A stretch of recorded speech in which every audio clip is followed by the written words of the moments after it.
Pakinggan po natin yung pahayag ni Claire Castro at kayo na po humusga mga kababayan. Pakinggan po natin. Merong lumabas na Pulse Asia survey na nagpapakita na malaki po yung ibinaba ng approval at trust ratings ni President Marcos. How concerning is this for the President? Nalaman po natin na ang respondents dito ay 2,400. So sa 2,400, hindi naman po ito nagre-reflect ng sentimiento ng kabuuang more than 100 million people or Filipinos in the country. But dahil nga nakita at nabanggit natin itong mga fake news, sumasalamin din po ito sa impluensya ng mga fake news na nagkakalat. Katulad na sinabi, meron ng findings na nabanggit ang Reuters at ito ay galing sa isang Israel-based data intelligence firm or disinformation security firm. And I quote, "The level of coordinated disinformation seen in the Philippines was far above the typical 7% to 10% range of online conversations globally about highly sensitive or polarizing issues." End quote. So, kung ang mga tao man na ito ay nagbigay ng kanilang mga opinyon, marahil ay bunga ito ng mga fake news.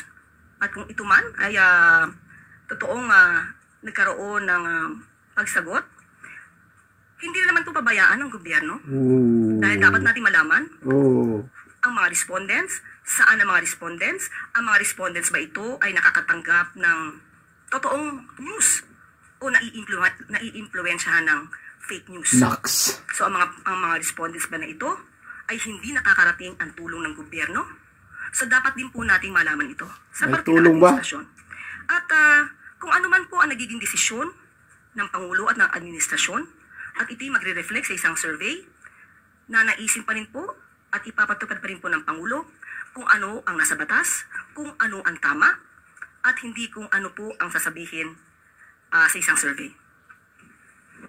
Pero ma'am, considering that the survey was conducted from March 23 to 29 or just a few days after the arrest of the former president, sa tingin po ba ng Malacanang gaano kalaking factor yung politika sa naging resulta ng survey, especially yung nangyari kay former president?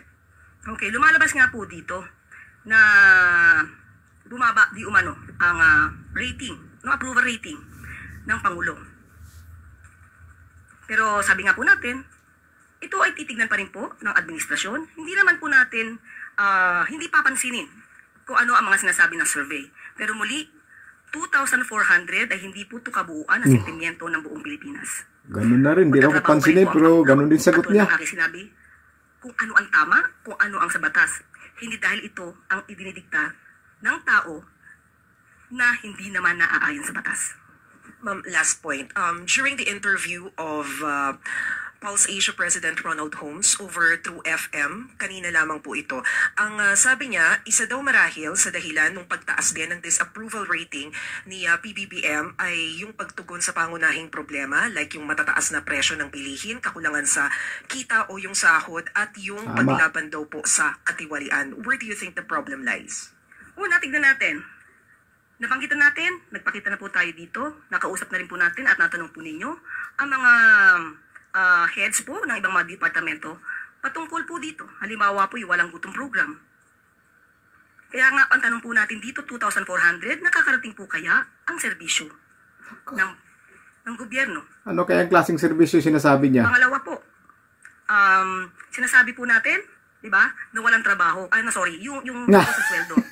Binanggit na rin po natin ang direktiba ng Pangulo patungkol po sa pagtaas ng sweldo sa pamamagitan po ng regional tripartite. So, hindi po yan tinulugan ng Pangulo.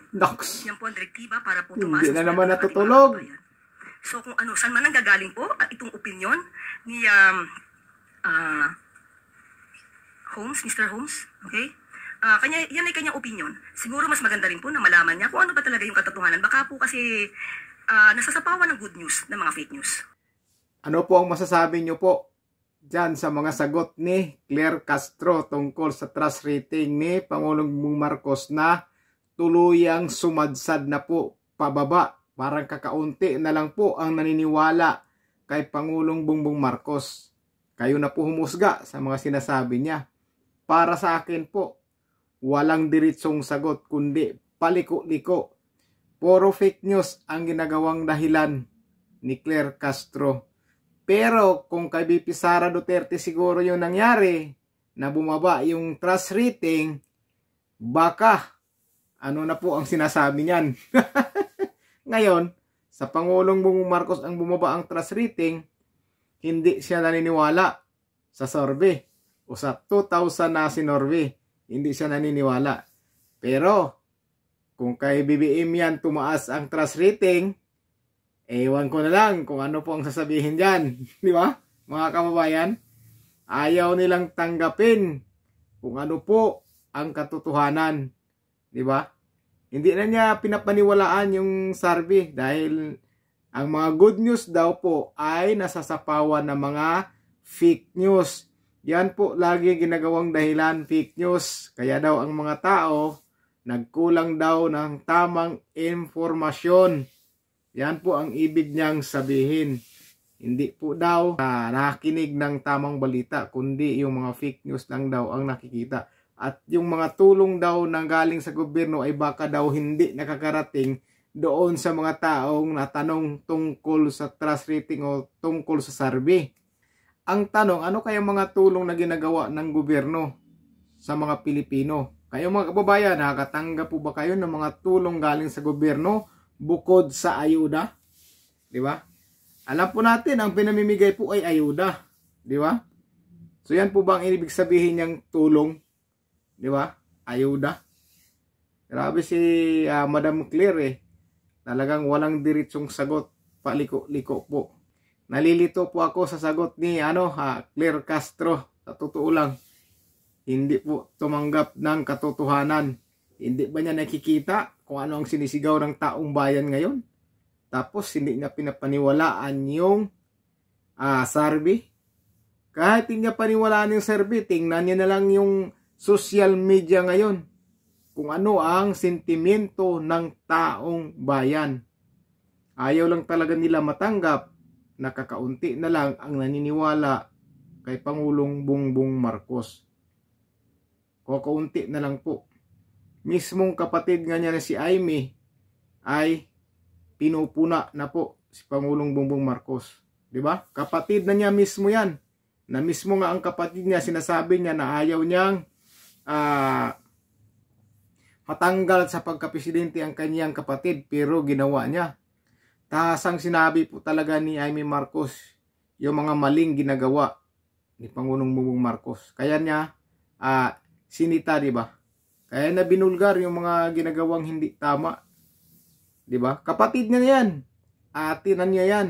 Ano pa kaya ang taong bayan? Di ba? Kayo na po humusga mga kababayan kung ano ang pasya nyo dyan sa pinagsasabi ni Madam Claire Castro sa sagot niya sa pagsadsad ng trust rating ni Pangulong Bongbong Marcos. Napakababa na po talaga yung trust rating ni BBM. Super baba na po talaga. Biruin mo, ilan na ba ngayon? 25%? Sus! Grabe, sobrang baba na po yan. Sobrang baba na po. Wala, talagang paliko-liko yung sagot ni Claire Castro. Parang mga sinasabi niya, puro opinion na lang niya yan. Kung ano na lang po ang naisip niya, yun na lang po ang sasabihin niya. Parang walang direksyong sagot ba? Walang direksyon. Kung ano lang maisip niya, yun ang sasabihin niya. Kaya na nagkamali siya ng sagot, diba? Kamali. Dahil kung ano ang naisip niya, yun ang nilalabas sa bibig niya. Walang talagang magandang sagot. Hindi mo lang sinagot na kaya siguro bumaba ang trust rating ng Pangulo dahil talagang kulang ang serbisyo para sa taong bayan. Kulang po talaga. Kaya bababa talaga ang trust rating. Hindi na lang kasi inaamin yung talagang kakulangan sa serbisyo eh. Di ba? Maraming dinadaing ang taong bayan ngayon. Maraming dinadaing, di ba? Ayaw na nila tanggapin na karamihan ng taong bayan ay ayaw na po sa kanila. Ayaw na po. Kung nagkataon lang na itong darating na May 12 kung presidential election ito, malamang sa tingin ko mapapalitan na po kaagad si President Bongbong Marcos, di ba? Mapapalitan na siya ni VP Sara Duterte. Dahil napakataas po ng ratings ni VP Sara Duterte. Napakalayo po kontra kaya Pangulong Bongbong Marcos. Wala po sa kalahati o hindi po nangalahati yung trust rating ni BBM doon sa trust rating ni VP Sara Duterte. Sobrang layo po. Wala sa kalahati. Di ba? Lalong-lalo na kaya Martin Romualdez. Diyos ko po. 14% na lang po ang naniniwala, House Speaker. Di ba? Sobrang baba na. Kaya pagkatapos siguro ng eleksyon na to, malamang marami po talagang mangyayari dyan. Maraming mawawala ng pwesto dyan. Sigurado yan. Marami po. Napakatalino po ni VP Sara Duterte. Kakabilib po talaga yung ginawa ni VP Sara Duterte ngayon. Ginamit po talaga niya yung talino niya. Manang-mana po talaga sa tatay. Manang-mana po. Biruin mo naman yan. Nagawa niyang pag-awayin yung magkapatid, di ba? Nagawa niya yung ati ang dumakdak sa presidente, di ba? Mismong ati ni Pangulong Bongbong Marcos na ang pumupuna sa kanya. Ganon katalino si VP Sara Duterte. Biruin mo, nagawa niya yun. Di ba? Halos pag-aawain niya mga kapatid. Tingnan mo yung kalabasan ng sa alyansa, di ba? Nagkawatak-watak, di ba? Nag-aalisan yung iba. Dahil ginamit ni VP Sara Duterte kanyang utak, yung talino niya na namamana niya kay Pangulong Rodrigo Roa Duterte. Di ba? Tingnan po natin yung mga senatorial line-up sa alyansa. Malamang dyan, kakampi kay VP Sara Duterte yan pagkatapos ng eleksyon. Maraming magbabaliktad siguro dyan. Opinion ko lang ito Pero sa tingin ko, mayroon dyan na kakampi kay VP Sara Duterte. Maraming lilipat dyan dahil nakikita na po talaga nila na masyado na pong bumaba yung trust rating ni Pangulong Bongbong Marcos. Masyado nang kakaunti ang naniniwala sa kanya. Kayo po, nakuha niyo po ba yung sagot ni Madam Claire? Ako po, nalilito ako dahil paliko-liko po yung mga sagot niya. Yun lang po mga kababayan, ingat po kayo.